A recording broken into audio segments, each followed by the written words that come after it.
I like big butts and I cannot lie. You other brothers can't deny. Now when a girl walks in with an itty bitty waist and a round thing in your face, you get sprung. Wanna pull up tough, cause you notice that butt was stuffed deep in the jeans she's wearing. I'm hooked and I can't stop staring. Oh baby, I wanna get... Hello YouTube, John back for another episode of Beer, Bourbon, and Bushcraft. Tonight we're going to review Leinenkugel's Big Butt Dopplebach, Buffalo Trace Distillery's Eagle Rare, and then we're going to do a review on the Prepper Gear Box. This is the February box that I've opened already. We'll go ahead and go through all the contents of that box there. So let's go ahead and get started. Okay, this is Leinenkugel's Big Butt Dopplebach. Now, Bock beer is a German lager that's typically very dark and usually very strong. A Dopplebach means double Bock in German, so a Dopplebach should be twice as malty, dark, and have a good alcohol content. This one comes in at 5.8% alcohol. This is brewed by Leinenkugel's Brewery in Wisconsin.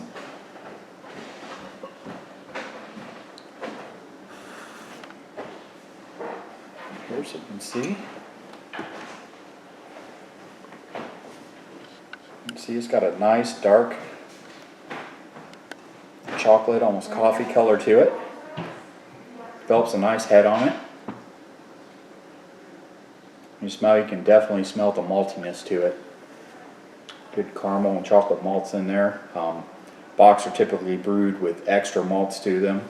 Gives a lot more sugar for the yeast to ferment into alcohol. You can see it's a nice dark, it's a clear beer, but nice and dark, but you can still see through it. It doesn't have any cloudiness to it at all.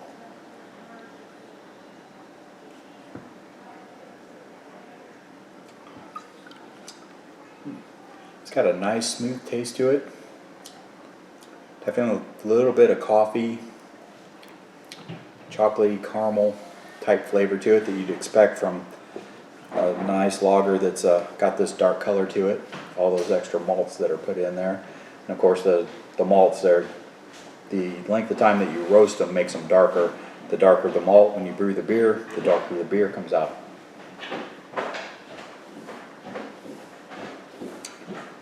Not overly hoppy. Very slight hop, so it's got a nice mild hop. I guess probably a Northwest American hop, Great Northern or something like that they use just to add a little bit of hoppiness to it. But the malt flavor to it is definitely what you get when you taste it, what you would expect from a Bock or a Doppelbock. It's a very tasty beer for a mass-produced beer that comes here from America. I would expect a true German Doppelbock to be probably close to twice the alcohol content of this. You'd be looking at a 9 to 12% range. Maybe a little bit cloudy. American beers are filtered and pasteurized, whereas overseas they tend to not filter as much and don't go through the pasteurization, so you end up with a little bit cloudier beer, which the cloudiness in there would be yeast, some barley that's left over. Basically a food. A lot of these strong dark beers have enough calories and digestibles in them that they can actually count as a meal. But we'll cover that when we get into stouts, and we'll talk about why stouts were invented. But this is a very tasty beverage. It's nice and smooth. It's not overly carbonated. It really doesn't snap on your tongue too hard.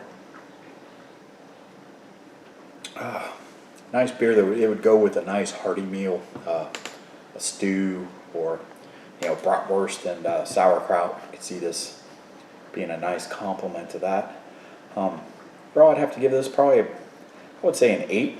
This is a very tasty beer, especially for a cold weather. If you're having a nice hearty meal, this would be a good complement to it.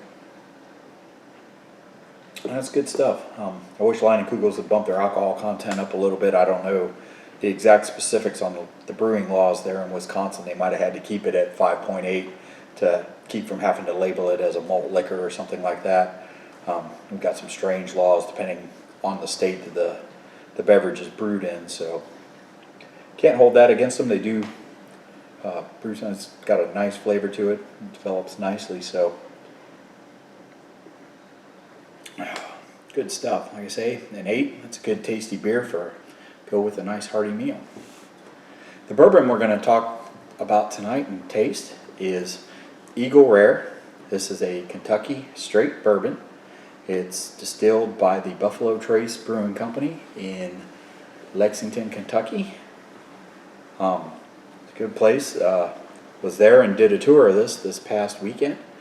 My wife and I celebrated our 5th anniversary. We went and got married again by a Kentucky colonel in Bardstown, Kentucky. And then we went for part of our honeymoon weekend and we toured Buffalo Trace Distillery. Got to sample some of this fine bourbon and picked up a bottle and brought it home with us. This bourbon is aged 10 years, minimum 10 years. This is a small batch bourbon, so they take multiple barrels throughout the warehouse to develop the taste characteristics that they want and mix them together. And the minimum age of any barrel that goes into the Eagle Rare is 10 years. So this could be 10, 11, 12, 13, 14 years, and it's all mixed together and put in here, and then they label it as a 10-year because that would be the youngest bourbon that goes into this. Go ahead and give this stuff a taste. You can see it's got a nice color to it. It's not overly dark. Good looking bourbon. Give it a swirl around. Look at it. It's got some nice legs. Legs are where the bourbon grabs onto the glass as you swirl it, as the streaks come down. The better the bourbon, the more the streaks, it means the less impurities that are in it. So if you've got a cheap well type bourbon and you swirl it around, it'll be nice and smooth. It won't have the legs. But if you put a good bourbon in there, then some of it sticks to the glass. Like I say, the more impurities that are in there, the less legs you have. Smell to it, it definitely has, you pick up oak and almond, leather, maybe a little bit of coffee caramel type smell to it. It does have a little bit of snap on your nose. This is made with corn and rye, so it's going to be a spicier bourbon. The wheat bourbons are sweeter, and the rye bourbons have a bit more spice to them.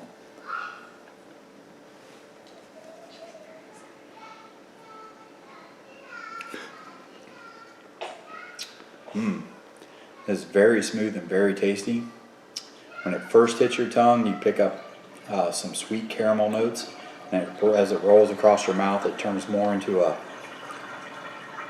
almost a leather coffee taste. It's not unpleasant. It's very pleasant and very smooth. It does have a little bit of spice to it, which you'd expect with the rye, but it's not overpowering or strong. It's definitely very smooth and very tasty bourbon.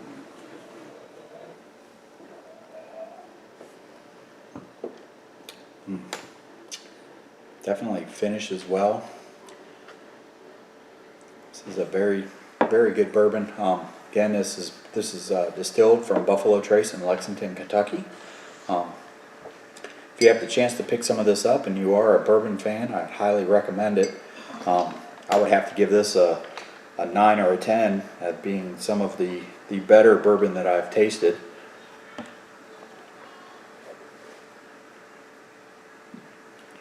It's complex yet smooth. Very nice. It's definitely not something that you'd want to mix, either neat or possibly on the rocks. If it's on the rocks, just a couple ice cubes maybe just to cool it down a little bit as it hits your palate, but you definitely wouldn't want the ice to melt and dilute this out any because it is so smooth.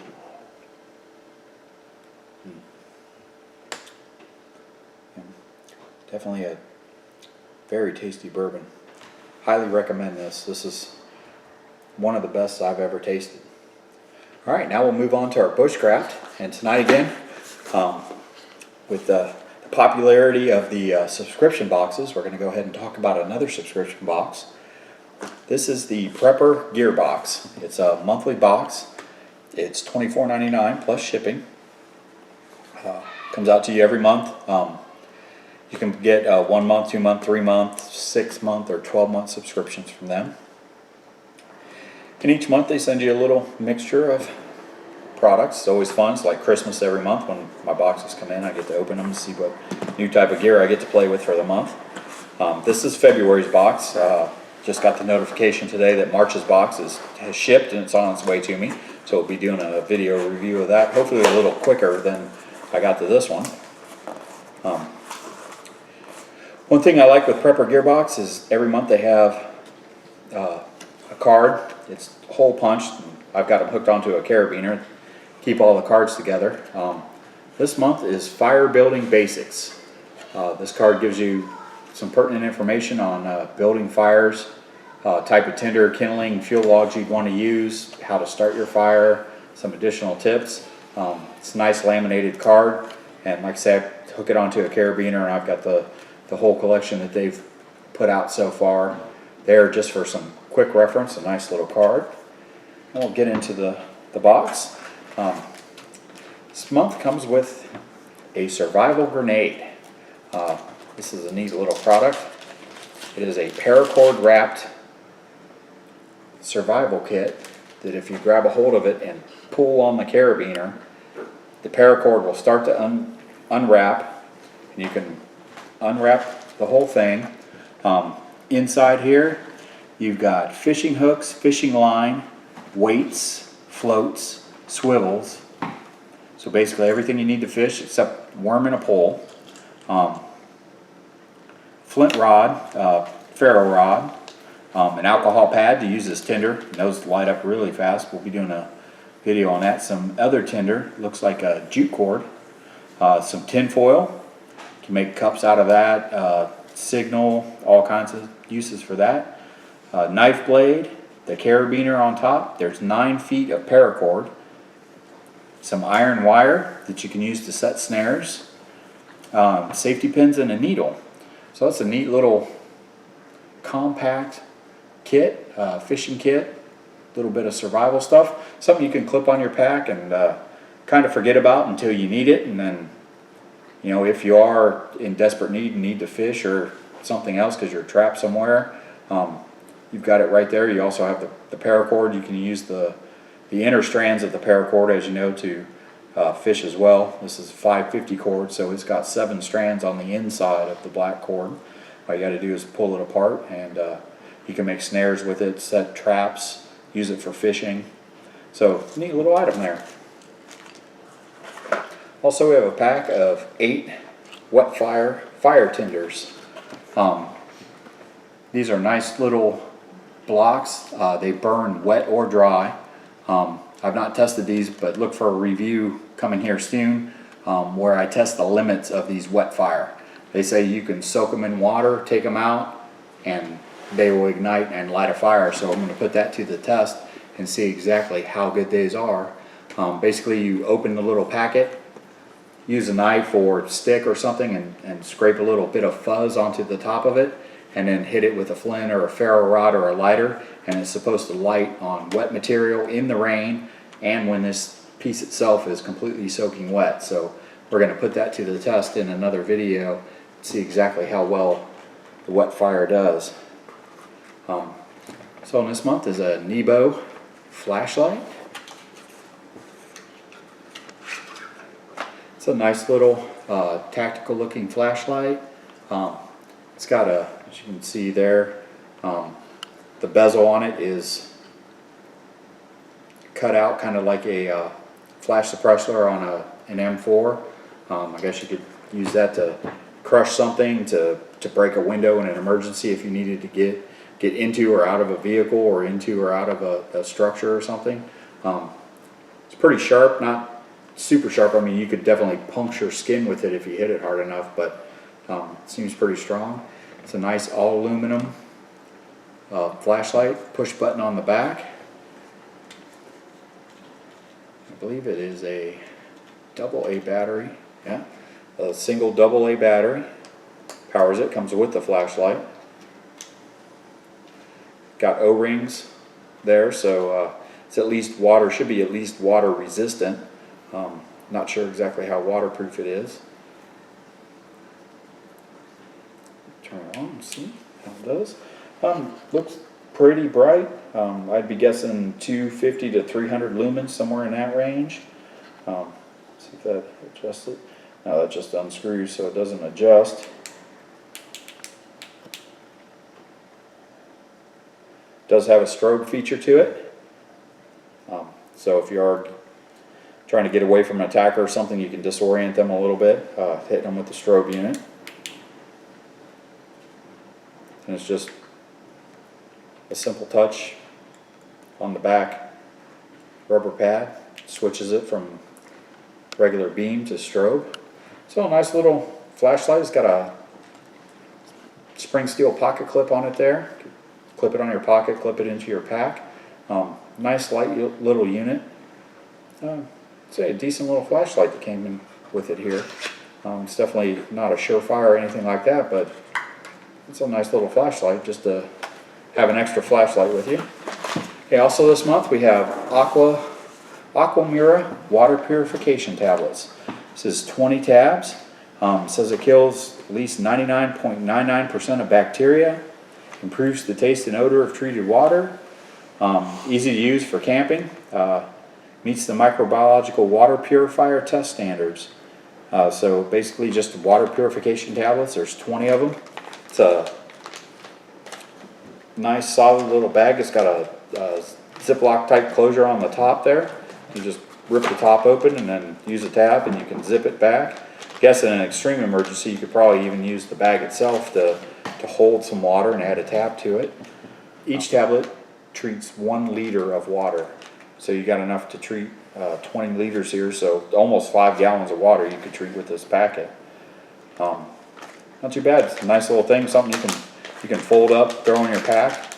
I know a lot of people carry the small little brown vials with them. This will take up maybe about the same amount of space, maybe a little bit more space, but I can tell you from personal experience this is lighter than the small bottle of water purification tabs you can get. So neat little box. Some good stuff in here. Say flashlight, some wet fire, the paracord grenade, survival grenade. Neat little kit. They don't usually have a set mission or whatnot in their kits or in their boxes. It's usually a blend of stuff. So here you've got light, you've got water purification, you have a way to make fire, and with your survival grenade you can capture food. So this is kind of if you absolutely had to, you could survive with just this box for a little while. If you could have a place you could catch some fish, or maybe use the steel wire and the grenade to set a snare. You catch your food, you've got the fire tinder to start a fire. This comes with a ferro rod inside of it, so you can light up that tinder. You've got a flashlight so you can see at night, and you've got a container and tablets to purify your water. So basically this little box right here with some added skills, you could probably survive on for, I don't know, 3, 4, 5 days maybe. So neat little box. Again, this comes from Prepper Gearbox. I believe their website's www.preppergearbox.com. You can get on there and check them out. And I would recommend getting a month or two, see if you like what they send. It might be some things to add to your kit, add to your bug out bag. Like I say, it's like Christmas. I could get my box and get to open it and see what I get to play with for a month. Well, YouTube, that's it for this episode of Beer, Bourbon, and Bushcraft. Tonight we did the Leinenkugel's Big Butt Dopplebach, Eagle Rare, 10-year-old Kentucky Bourbon, and the February Prepper Gearbox. Be doing some more videos, so look for more updates. Again, give me some comments. Let me know what you like, what you don't like. Like my video and subscribe to my channel. So until next time, this is John. See ya. Well, YouTube, that's it for this episode of Beer, Bourbon, and Bushcraft.